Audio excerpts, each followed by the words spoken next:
네. 네. 그러면 먼저 뉴스부터 좀 체크해 보겠습니다. 우리 권순우 팀장님 어서 오십시오. 네, 안녕하세요. 네. 선프로TV 권순우 취재팀장입니다. 네. 네, 주말 사이에 이스라엘과 하마스의 충돌이 있었습니다. 본격적인 전쟁으로 발전할 가능성이 굉장히 높아진 것 같아요. 이스라엘 국민들이 상당수 인질로 납치가 돼 있는 상황이기 때문에 이스라엘 정부는 하마스 쪽에 대한 직접적인 공격에 나섰고 양측 사망자가 1,500명 육박한다니까 이거 뭐 예. 사실 테러로 규정하기보다는 양쪽에 어쨌든 뭐 국채 뭐 이런 걸 떠나서 전쟁이라고 봐야 될 것 같은데. 네. 예, 그리고 앞으로 더 심해질 것 같습니다. 그렇죠. 예. 예. 그럼 상황 먼저 전해드릴게요. 원래 그 고용 지표부터 말씀을 드리려고 그랬는데 그 사건에 대한 분석은 이제 선우강 교수님 나와서 해주실 테니까 네. 사건의 전개 상황에 대해서만 좀 정리를 해드리겠습니다. 네. 하마스가 유대 안식일인 7일 새벽 이스라엘을 겨냥해서 최소한 5,000발 정도의 로켓포를 쏘고 300여 명의 무장대원을 침투시켰습니다. 이 유대 안식일인 7일 새벽이라는 게 좀 의미가 좀 있는데 또 이제 추수감사절인 초막절 연휴입니다. 초막절이죠. 네. 그러니까 거기에 이제 가족들이 모여 있는 그렇죠. 상황에서 이런 일이 발생을 했습니다. 그 무장대원이 이제 침투가 되면서 이스라엘 측에서 한 700여 명 이상이 숨지고 100명 이상이 넘는 민간인과 병사가 인질이 돼서 팔레스타인 가자 지구로 끌려간 것으로 알려져 있습니다. 관련한 장면들은 SNS에서 숨기지도 않고 있습니다. 하마스 쪽에서는 SNS에 네네네. 이 사진들을 계속적으로 올리고 있는데 장면이 좀 너무 잔인해서 오늘 따로 준비하진 않았습니다. 네. 그 미사일 공격에 더해서 하마스와 이들과 연합한 가자지구의 무장단체 이슬라믹 지하드 대원 300여 명이 이스라엘 본토로 침투를 했습니다. 뭐 이렇게 불도저로 이렇게 밀고 들어와서 거기에 네. 또 이제 무장 세력들이 들어와 있었습니다. 그래서 뭐 양발이 묵힌 채 얼굴에 피를 흘리는 맨발 차림의 여성을 뭐 무자비하게 끌고 가는 장면들이 계속적으로 SNS를 통해서 전개이 됐고요. 외신들은 이번에 끌려간 그 민간인들이 이런 표현도 이제 외신에 있는 표현을 그대로 번역했던 표현인데 인간 방패로 활용될 것이다. 그러니까 이스라엘군이 본격적으로 지상군이 침투를 하게 되면은 앞에 인질로 세우게 될 것이라고 했습니다. 이제 하마스는 이번 공격을 알락사 홍수작전이라고 명명을 했고요. 이와 함께 그 레바논의 무장단체인 헤즈볼라도 이스라엘北부를 공격을 했습니다. 지도상으로 보면은 가자지구가 이쪽 그 남서쪽에 있다 그러면은 네. 레바논은 그 북쪽에 있는데 그 위쪽에서도 이제 공격을 한 상황입니다. 이스라엘에 대한 공격을 시작했어요. 예, 예. 그리고 이제 그 이스라엘의 보복 폭격으로 가자 지구에서도 최소한 400여 명 정도가 사망한 것으로 집계가 됐습니다. 네타냐후 이스라엘 총리는 성명을 통해서 전쟁 개시를 공식 선언했고요. 전투기들이 이제 가자 지구를 폭격하면서 철해검이라고 명명한 보복 공격이 이루어졌습니다. 네. 그 매우 잔인한 상황이 앞으로 전개될 것으로 예상이 되는데요. 일단 이스라엘은 하마스 통치하의 가자 지구를 완벽하게 봉쇄하겠다고 선언을 했습니다. 지도상으로 보면은 이제 가자 지구가 위치한 지역은 그 이스라엘 서남쪽인데 이스라엘로 완전하게 둘러싸여 있기 때문에 그러니까 섬이라고 볼 수가 있습니다. 그렇죠. 그러면서 이쪽에서도 한번 같이 구글 지도로 같이 보시면은 네. 여기가 이스라엘이고 여기가 가자지구거든요. 네네네. 그러니까 여기가 이렇게 봉쇄가 되어 있는 상황입니다. 가자지구 쪽이. 그러니까 바다 쪽도 다 봉쇄를 한 거죠? 예, 다 봉쇄가 돼 네. 있는데 지금 사실 이 가자지구는 경제 활동이 불가능한 지역입니다. 그래서 이 지역에서는 사실상 그 외국의 원조를 제외하고는 경제 활동이 거의 불가능한 상황이고 전력이라든지 식량이라든지 이런 거 모든 부분이 이스라엘이 통제하고 있는 그런 상황입니다. 네. 근데 이번에 이스라엘은 하마스 통치하에 있는 가자 지구를 완벽하게 봉쇄하겠다고 선언을 했습니다. 그러면서 이게 표현이 굉장히 과격한데요. 이제 갈란트 이스라엘 국방장관은 우리는 인간의 탈을 쓴 짐승과 싸우고 있다. 그에 맞게 행동할 것이다. 전기도 식량도 연료도 없을 것이다. 모든 것은 닫힐 것이다. 라고 좀 선언을 했습니다. 그 산업활동이 불가능하기 때문에 국제사회의 자금에 의존하고 있는 상황인데 그 하마스의 공격 이후에 여기에 최대 지원 지역인 유럽연합에서 이번 사태를 테러로 규정하고 팔레스타인에 대한 재정적 지원을 거두기로 했습니다. 이후에 확대 정책 담당 집행위원 올리버 파엘리는 그동안 한 9천억 900억 원 상당의 개별 원조 포트폴리오가 있었는데 원점에서 재검토하겠다라고 발표를 했고요. 또 오스트리아 정부 같은 경우도 규모가 크진 않습니다만 270억 원 규모의 원조를 즉시 중단하겠다라고 선언을 했습니다. 네. 또 이제 독일 같은 경우도 재정 지원에 대한 원천 재검토를 하기로 했고요. 그러면 이번에 이제 하마스가 왜 이 이스라엘을 공격했는지를 두고도 좀 논란들이 좀 있는데요. 여기서 하마스는 이번 공습에 대해 동예루살렘 내 이슬람 성지를 훼손하고 가자 지구를 봉쇄하고 팔레스타인을 탄압한 것에 대한 대응이라고 주장을 했습니다. 그러니까 특별한 이벤트가 있었다라기보다는 그동안 누적되어 있던 그 탄압에 대한 결과라고 얘기하고 있는데요. 그 배후에 대한 관점이 좀 제기가 되고 있습니다. 그 최근에 그 중동 데상트라 그래가지고 네네. 이스라엘과 그 사우디아라비아를 중심으로 한 수니파 아랍 지역이 좀 사이가 가까워지는 흐름을 그렇죠. 좀 보이고 있습니다. 네. 이럴 때 그 이스라엘이 팔레스타인을 공격을 하게 되면은 팔레스타인에 있는 무슬림들이 많이 사망을 하게 되잖아요. 그러면 그 이슬람 전체의 여론이 좀 안 좋아질 수 있다라는 그 관측들이 좀 나옵니다. 그러면은 이제 사우디 입장에서도 전체 이슬람에서 이스라엘에 대한 여론이 안 좋아질 경우에 지금까지 데탕트 분위기를 이어가기는 좀 어려울 거다라는 그렇죠. 관측인데요. 그러다 보니까 이란의 사주가 있었던 것 아니냐라는 관점이 좀 나오고 있습니다. 그 월스트리트저널 보도에 따르면은 이란 혁명 수비대 장교들이 지난 8월부터 하마스와 협력하며 지상, 해상, 공중으로 이스라엘을 급습하는 방안을 고민을 해왔다. 다시 검토를 해왔다라는 거고 여러 차례 베이루트 회의에서 세부 사항을 전개해왔다라는 겁니다. 그리고 그 하마스 대변인 같은 경우는 이란은 팔레스타인과 예루살렘이 해방될 때까지 우리 전사들과 함께하기로 약속했다라고 BBC 방송에서 인터뷰를 했습니다. 하마스의 공식 반응입니다. 네. 그런데 일단 미국 정부는 이란이 하마스 공격에 직접 개입한 증거를 확보하지는 못했다는 입장이고요. 이란 정부도 현재로는 공식적으로는 그 부인하고 있는 상황입니다. 이란 외무부 대변인은 이란 역할과 관련된 의혹 제기는 정치적 이유에 바탕을 두고 있다라고 주장을 하고 있습니다. 요거는 그 외무부의 대응 방안이고요. 그러니까 이번 공격을 이란이 사주하지 않았다라는 것을 부인을 한 거지. 팔레스타인에 대한 지지에 대해서는 굉장히 적극적으로 공격은 표시를 하고 있습니다. 정당했다라고 얘기를 하죠. 예, 팔레스타인을 지지하지만 대응에 관여되어 있지 않고 이번 공격은 팔레스타인 스스로 한 것이다라고 주장을 하고 있는데 예. 이와 함께 이제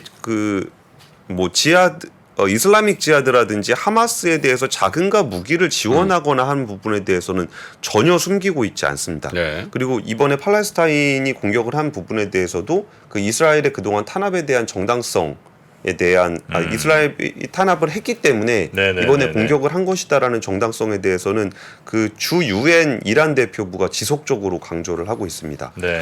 그 미국 바이든 대통령은 이날 그 네타냐후 총리와 전화를 하면서 이번에 그 이스라엘 정부와 국민에 대한 완전한 지원을 약속한다라고 이야기를 했고요. 그 국방부 장관도 미국 국방부 장관입니다. 성명을 통해서 제럴드 포드 항모전단을 동지중해로 이동시키는 등 함모전단을 이동 배치하고 F-35 등 영내 전투기 편대를 증강시키기 위한 조치도 취해 놓은 상황입니다. 그래서 지금 상황은 EU와 미국 전체가 그 이스라엘에 대한 지지 선언을 한 상황이고 네네. 이스라엘은 이제 폭격뿐만이 아니라 전면적인 지상군 예. 투입까지도 뉴스가 예고가 되어 있는 나오더군요. 상황입니다. 네. 그리고 이 상황에 대해서 한국 정부는 특별히 정치적인 입장을 밝히고 있지는 않고요. 어제 긴급회의를 소집을 하고 그 금융시장과 상황에 대해서 예상되는 영향을 긴밀하게 점검하고 있다라는 정도의 입장을 표명하고 네. 있습니다. 그러니까 하마스가 기습을 했고 이스라엘이 보복 공격을 하고 서구의 어떤 지원들은 이제 다 끊기는 거죠. 끊기는 거고 네. 그다음에 대체로 이제 이슬람 세력과 또 반서방 혹은 러시아 정도가 이제 아마 팔레스타인을 좀 지지하는 것 같고 이제 서방에서는 이제 이스라엘을 좀 지지하는 네. 그런 형국으로 이제 크게 보면 가고 있다. 중국은 약간 뉴트럴한 분위기를 잡는 것 같고요. 아직까지는 그렇게 공격적인 입장은 아닌데요. 지금 어제 몇몇 전문가분들하고 잠깐 얘기를 해보니까 가장 우려 섞인 부분이 이게 이스라엘 국민들을 납치를 해갔잖아요. 그럼 가자 지구 안에 이스라엘 국민들이 있는 상황이기 때문에 이스라엘군은 가자 지구 안으로 진입할 수밖에 없는 상황이 돼버린다는 거예요.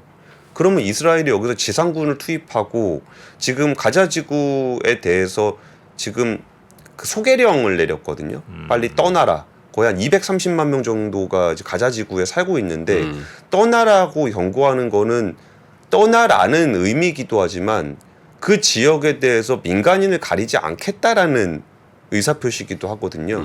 그래서 지금 벌어진 상황에 대해서도 굉장히 좀 참혹한 상황인데 앞으로의 상황이 그래요. 학살 수준의 작전이 진행될 가능성에 대해서도 네네네. 염려를 해야 되고 자. 국제사회 입장에서도 그 하마스가 먼저 공격을 한 상황이기 때문에 그러니까요.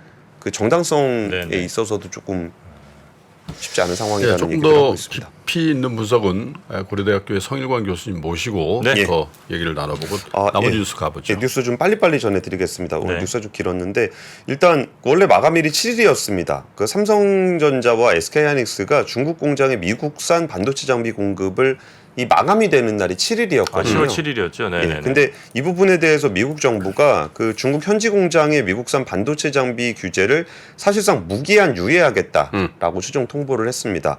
어제 대통령실에서 브리핑을 했는데요. 그 검증된 최종 사용자로 지정해 앞으로 별도 허가 절차나 기간 제한 없이 미국산 장비 공급을 하겠다는 최종 결정을 전해왔다라고 설명을 했습니다. 검증된 최종 사용자라는 것은 삼성전자와 SK하이닉스의 중국 법인이잖아요. 그러니까 다른 데 보내는 게 아니라 그 우리나라 기업들에 보낸다는 것을 확정을 했기 때문에 그렇게 되면 앞으로 이제 수출 통제를 받지 않는다라는 것을 의미합니다. 그 대통령실은 이에 대해서 굳건해진 한미 동맹 기반 위에 정부와 기업이 합심에 대응한 결과라고 강조를 하고 있습니다. 근데 업계에서는 사실 꼭 그렇게까지 보고 있지는 않아요. 왜 그러냐면은 그 2주 전에 미국의 반도체법에 가드레일 조항이 결정이 됐습니다. 그러니까 미국에서 반도체법 보조금을 받게 되면은 중국 반도체 생산 능력을 5% 수준에서만 확장을 할 수 있고 향후 10년간 반도체 생산 능력을 규정 이상으로 확대를 하게 되면 보조금 전액을 반환을 해야 됩니다. 그렇기 때문에 5% 수준에 확장하는 투자는 매년 유지 보수를 하는 정도에서도 그 정도 투자는 이루어지게 되거든요. 네. 그러니까 지금 이제 뭐 미국의 반도체 장비를 반입할 수 있게 된 게 그럼 중국에서 생산 능력을 계속적으로 유지할 수 있게 된 것이냐? 그렇지 않다라는 거예요. 그러면 가드레일 조항을 통해서 현재 수준을 유지하는 정도에서만 유지가 된다면은 무기한으로 반도체 장비를 반입할 수 있다고 하더라도 이미 거기에 대한 제약이 생겼다라는 거죠. 그러다 보니까 이제 앞으로 그 하이닉스와 삼성전자 같은 경우는 중국 공장을 지금에 있는 수준을 유지하면서 첨단 장비를 들여놓기보다는 감가상각이 끝나는 대로 레가시 공정으로 전환할 수밖에 없는 상황이 돼버렸다는 겁니다. 그래서 이번에 그 불확실성이 해소된 부분에 대해서는 긍정적으로 평가할 만하지만 중국 비즈니스 상황이 개선되거나 앞으로 개선될 거라는 기대를 크게 하기는 좀 어려운 상황입니다. 예. 지금 만드는 거 정도 그냥 유지나 간신히 가능한 수준이고 뭐 조금 더 뭐 좋은 반도체를 만들기 위한 이런 투자는 뭐 거의 불가능하다. 그쵸. 그렇게 좀 봐야 되겠네요. 네, 그나마 뭐 더 악화된 건 아닌 거니까 다행이라고 볼 수도 있는데 마지막 뉴스 보죠. 예, 마지막 뉴스는 지금 테슬라 중국 공장에서 9월 생산 판매가 두 자릿수 감소했다라는 내용입니다. 중국 자동차협회에 따르면 지난 9월 한 달간 테슬라의 중국 공장에서 전기차 판매량이 7만 4천 대 정도로 집계가 됐는데 지난해 같은 기간에 비해서 10.9% 두 자릿수가 감소를 했습니다. 가장 대중적인 모델인 모델 3와 모델 Y 판매량이 12% 정도 줄었는데요. 그동안 분기로 2분기 대비해서도 한 7% 정도 감소를 했다라는 건데 네. 시장 전망치보다도 매우 낮은 수준입니다. 이게 그 중국에서 다른 나라 자동차 회사가 판매량을 늘리기가 굉장히 쉽지 않은 상황이라는 거를 이제 테슬라를 통해서도 여실히 보여주고 있고요. 네. 이와 함께 현대차가 중국 충칭 공장 매각을 추진하고 있는데 한 달여 만에 입찰 가격이 30% 인하했습니다. 처음에 매물로 나눴던 가격이 한 6,800억 정도였거든요. 네. 근데 이게 지금 한 4,700억 원 수준으로 가격을 낮췄고요. 살 수 있는 거는 중국 업체 외에는 없죠. 누가 사겠습니까, 이걸? 그럼 뭐 중국 업체들끼리 담합하겠죠. 그럴 가능성이 좀 있습니다. 네. 그러니까 충칭 공장은 사실 현대차 공장치고는 제일 최신 공장입니다. 5번째 공장이고 1조 6천억 원 투자해서 2017년에 완공한 공장입니다. 네. 근데 연산이 충칭 공장만 하더라도 30만 대 정도 생산할 수 있거든요. 예. 근데 여기에서 작년에 현대차가 여기 중국에서 판 게 한 25만 대 정도밖에 안 됩니다. 그러니까 지금 중국 공장이 뭐 베이징 123 공장 있고 창조 공장 있고 충칭 공장 있고 그런데 1공장은 이미 2021년에 매각을 했고 충칭 공장 이미 매물로 나와 있고요. 창조 공장도 매각할 예정입니다. 그런 상황에서 이게 미국은 좀 어떤가 봤더니 우리가 IRA의 보조금 대상이 아니게 됐잖아요. 네. 그럼에도 불구하고 이제 그 8월 기준으로 우리나라 친환경차 판매가 한 14,000대 정도에서 점유율 2자릿수 기록하면서 업계 2위를 차지하고 있습니다. 미국 공장에서는. 그러면은 지금 우리나라 자동차 회사들이 어느 방향성을 가져야 되는지에 대해서도 중국과의 관계는 이게 정무적이거나 국제 정치적인 관계를 떠나더라도 실제 그냥 판매량만 보더라도 네. 좀 중국에 대한 기대를 크게 하기는 좀 어려운 상황이고요. 그러네요. 그리고 현대차가 이제 2025년부터는 이제 중국에서 직접 전기차를 생산하게 되고 IRA 보조금을 받을 수 있게 네. 됩니다. 그러면은 이제 자동차 그 판매 실적을 보더라도 어느 쪽으로 기울고 있는지를 좀 여실히 네. 보여주고 있는 것 같습니다. 네. 자, 이렇게 뉴스 네. 3 중국 소식까지 전해드렸고요. 외환위기 오는 거 아니에요? 금융위기 오는 거 아니에요? 이런 질문들을 좀 굉장히 많이 받았었습니다. 탐욕이 되게 강했을 때 위험자산으로서의 극단적인 쏠림이 나타나고 공포감이 극에 달했을 때 안전자산으로서의 극단적인 쏠림이 나타나거든요. 과거의 일이 미래에 똑같이 일어난다 이건 아니지만 그때 당시에 위기 상황에서는 어떤 공통점들이 있었는지를 보면서 우리가 대비를 하는 방법도 고민해 볼 수 있고요. 과거를 제대로 이해하는 순간 위기의 실체가 드러납니다. 오건영의 현실 경제 이야기를 서점에서 만나보세요.